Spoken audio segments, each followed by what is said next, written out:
Hello students, welcome back to this channel. Today we will start with a new chapter, that is chapter number 3, current electricity. You had already learned about its basic in standard 10th. Now in this standard 12 you will learn about its advanced topics. Okay, so let's start with the chapter. Okay, electric current. Now what is electric current? Right, current means flow, right? So electric current, what does this mean? Electric current, if I will write down its definition, right, then it is flow of electric charge, flow of electric charge through any cross section of wire, through any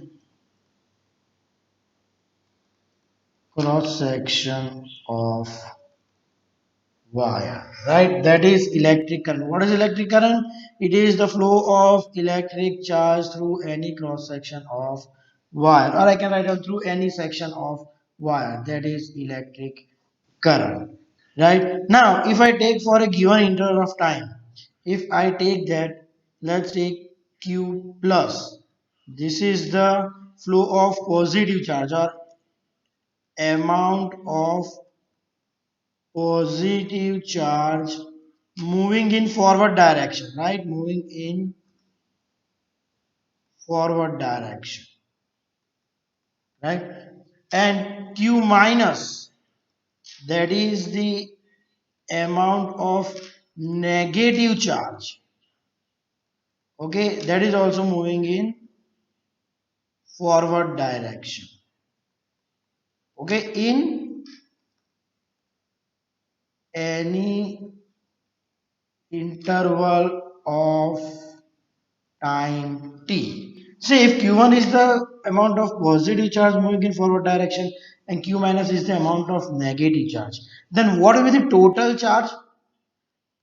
What will be the total charge moving in forward direction? That will be equal to q, equal to q plus plus q minus. This is the total amount of charge moving in forward direction, right? So hence, if I want to write down the formula for current, then what is the formula for current? You have already studied this earlier. That is total charge flowing upon time taken. Okay, so in this case, it will be equal to q by t. Here, so the formula for electric current I is equal to q upon t. Now, what is its unit? Unit of current is ampere. Okay, unit of current is ampere and its symbol is A. Clear? Now, what is 1 ampere? 1 ampere means if 1 coulomb charge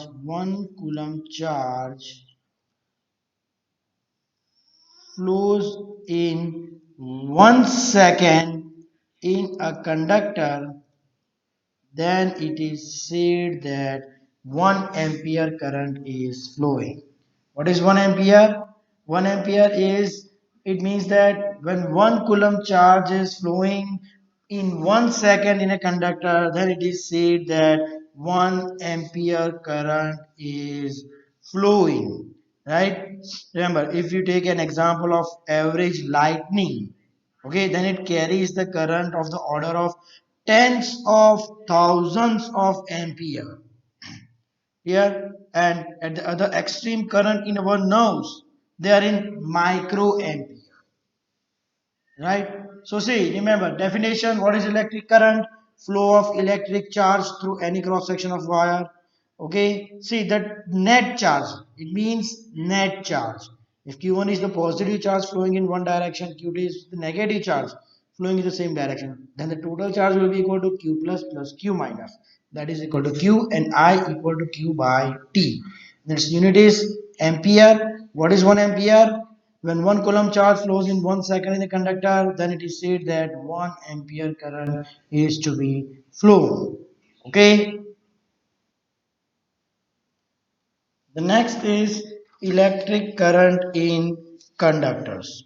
Now see, if you place an electric charge in an electric field, let's say I am placing an electric charge and this is the electric field.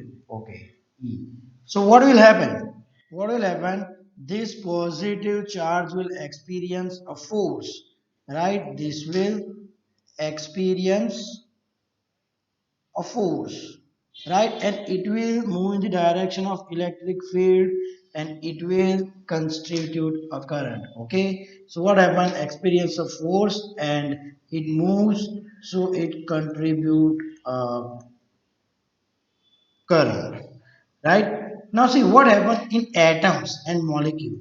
If I take atoms and molecules, right, then the electrons and the protons, means the negatively charged electrons and positively charged nuclei are bound, right? Negatively charged electron and positively charged nuclei, they both are bound, right? Hence they are not free to move. Clear? Remember, in atoms and molecules, they are not free to move. The electrons are bound as well as the nuclei are is bound. Both negative charge electrons and positively charged nuclei are bound, right? But if I take a bulky matter, right, instead, if I take a bulky matter, right, then here the molecules are closely packed. Okay, in this case the molecules are closely packed, so they are no longer, means this electrons are no longer attached to individual nuclei. Okay, so remember, in atoms and molecules, negative charge electron, positive charge nuclei, they are bound. But if I take bulky matter, then their molecules are so closely packed that the electrons are no longer attached to individual nuclei. Means now they are free to move, clear, when electric field is applied, right? But still, okay, still there are few cases, right? There are few cases where the electrons are still bound, right? In some material, I can take that in some material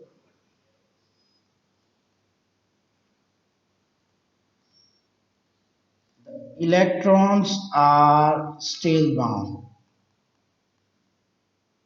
Okay, these materials are the non-conductor.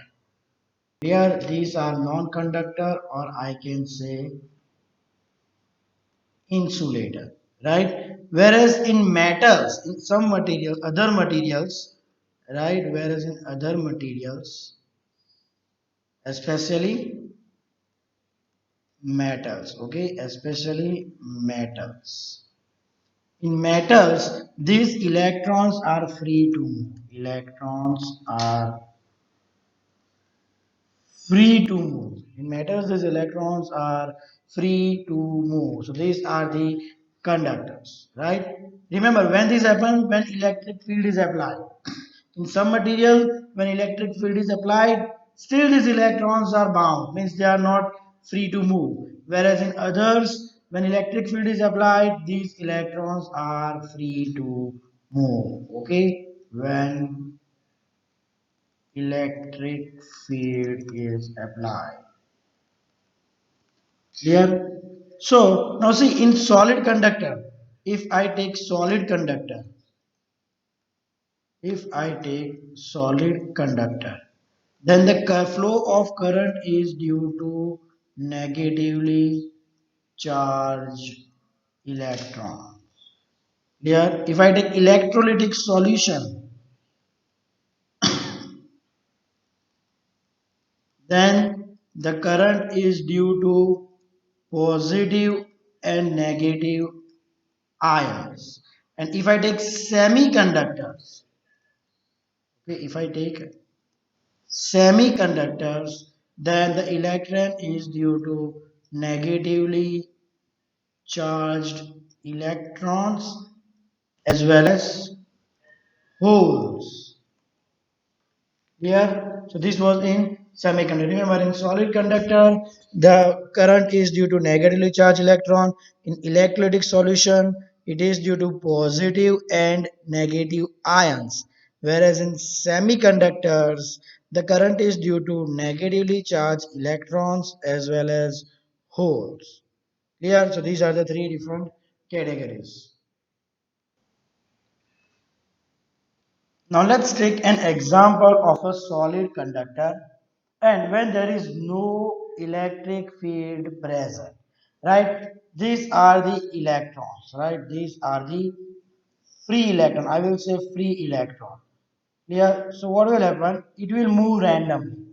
This free electron, these are the positively charged nuclei. They are bound, they are fixed at its place.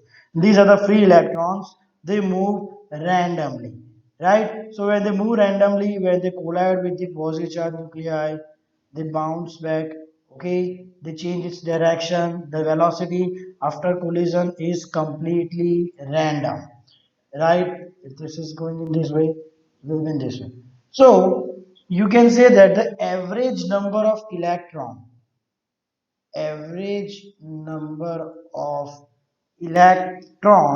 traveling in any direction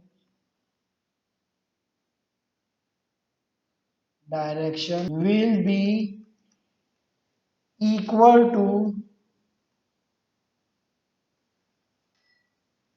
number of electron traveling in opposite direction.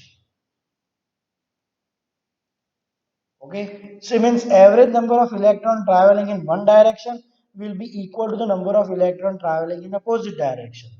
Clear? So now, what was the definition of electric current? The net charge. Now here, moving in one direction is equal to opposite direction. So the net flow of charge will be equal to zero. That means I will be equal to zero. Here, because total number of electrons moving in one direction will be equal to 0.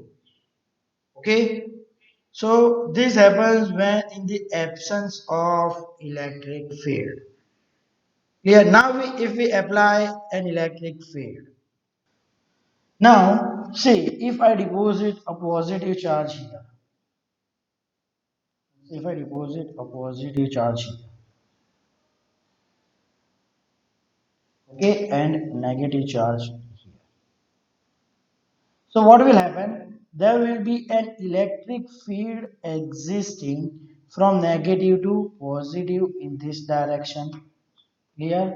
So these electrons will be moving in the direction of electric field.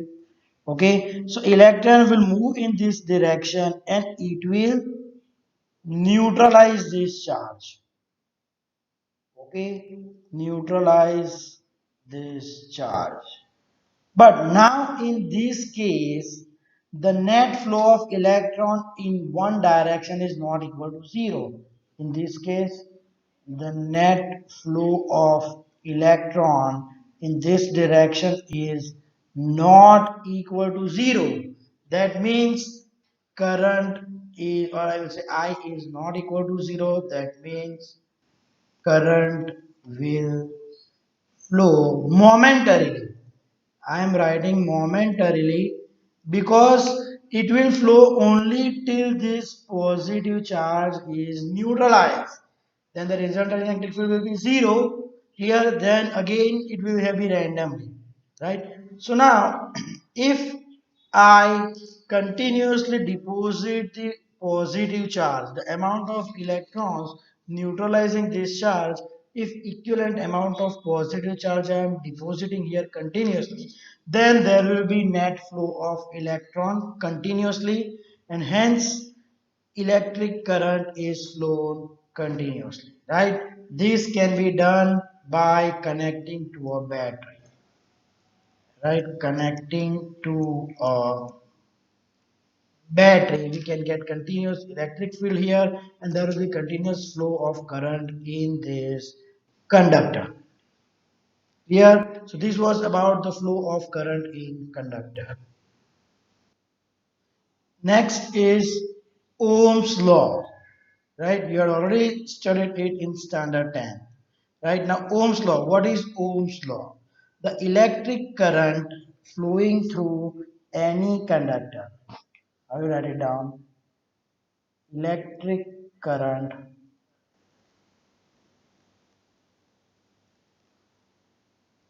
flowing through any conductor is directly proportional to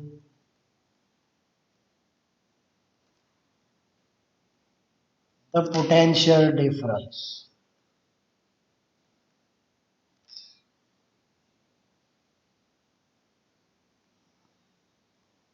across the two ends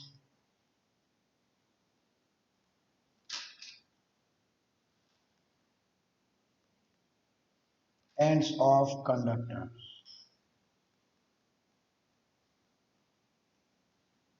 Remember, the electric current flowing through any conductor is directly proportional to the potential difference across the two ends of the conductor.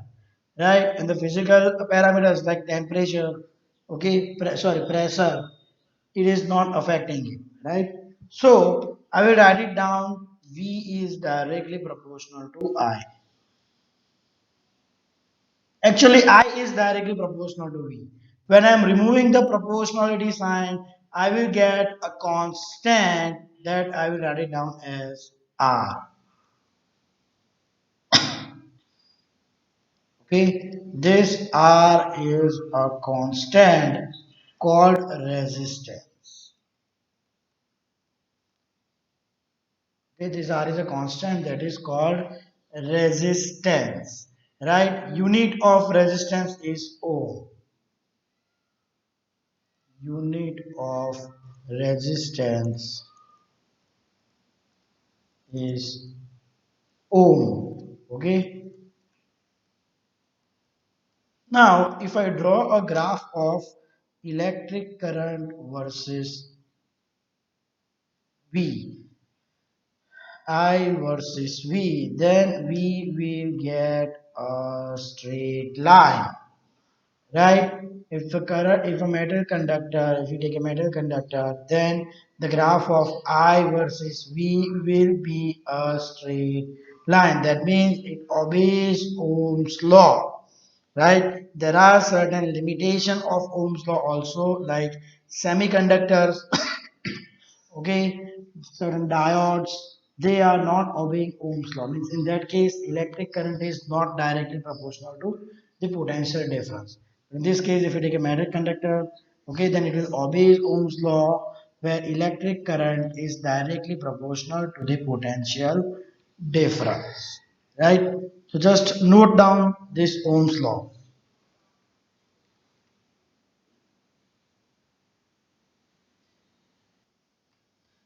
Next topic is on what factor does resistance depends. Now resistance depends on two factors, right? Length and area. Okay. Resistance depends on length of conductor and area. Now let's check how it depends. Okay, now see, if I take a conductor, let's take, I am taking a conductor.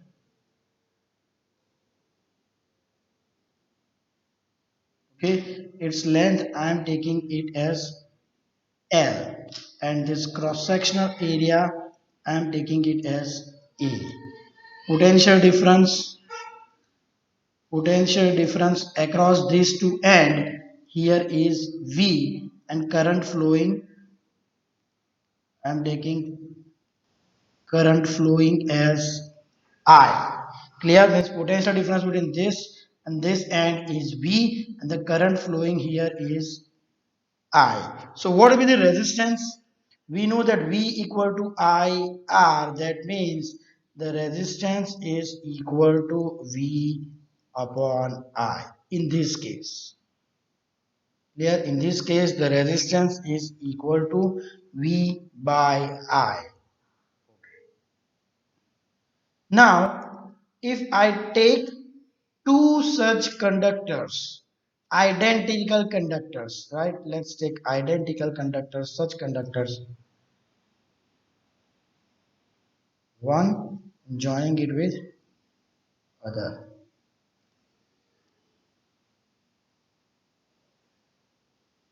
Okay. So now what will be the length? This is L, this is L. So the total length here will be equal to 2L.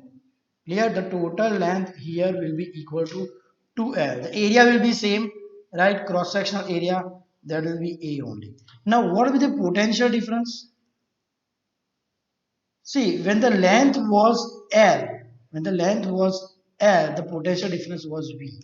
Now it has been double. So V for this and V for this. So the total potential difference will be 2V between this end and this end, because from here and here it's V, and from here and here it's V. So total will be 2V, right? But the current flowing, now you know that the amount of current entering from one end will be equal to amount of current leaving. So if I current enters here, I current will be leaving. So current flowing will be same. Okay, current flowing, this will be equal to I. Clear? So now what will be the resistance of combination? What was the formula for resistance? Potential difference upon current. So what is the potential difference here? 2V. What is the current? I, right? If I name this equation as 1, so now V by I is R. So now what is RC? Resistance in combination is equal to 2R, right? Resistance in combination is equal to 2R when both are connected in series, or when the length is double. So from this I can say that the resistance is directly proportional to the length, right? The resistance of conductor is directly proportional to length. Higher the length, higher will be the resistance. Clear? Now let's take about area. Okay. Now if I split this conductor into two equal parts from center, okay. See, if I'm splitting this into two parts like this one, the length is same. Okay, I'm cutting it in this way. Okay, so now again in this case the length is same. Now this area will be a by 2, and this area will be equal to a by 2, right? So if I take any one of them, then the area will be a by 2. Clear? Now if I take potential difference between two end, okay, see, now the length is L, right? So the potential difference will be from this end, then this end, it will be V. Okay, current flowing. Now, see, if I take that here in this hole, the current flowing is I. So, if I split it into half, so I by 2 current will be flowing in the lower part, and I by 2 current will be flowing in the upper part. So the total current flowing in one will be equal to I by 2. Clear? So now what will be the resistance in combination? That will be equal to potential difference V upon current I by 2. So I upon 2. And what is V by I? From equation 1, R.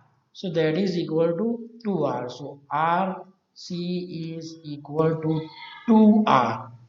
So I will not say R combination. I will write down its R effective. Or I will write down R dash. Here R dash will be equal to 2R. Right? So from here also I can say when it is related to area, right? See, higher the I have reduced the area. I have reduced the area to half, but the resistance has increased to double. That means it is inversely proportional.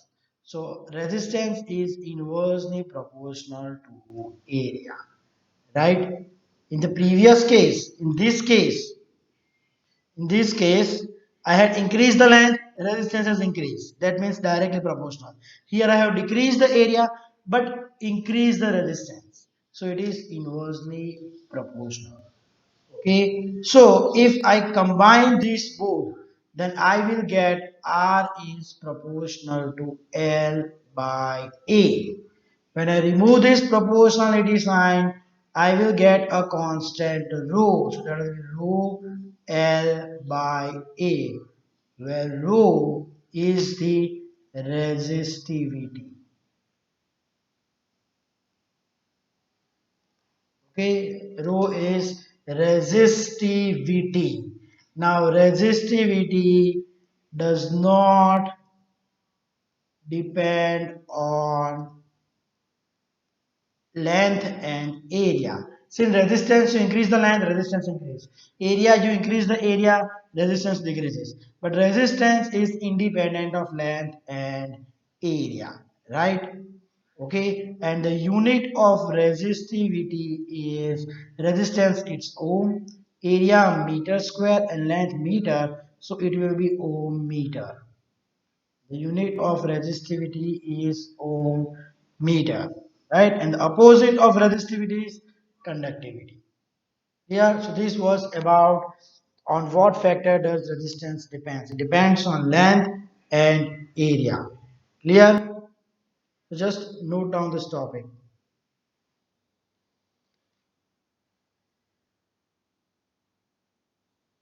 Okay, students. So that's it for today. Thank you.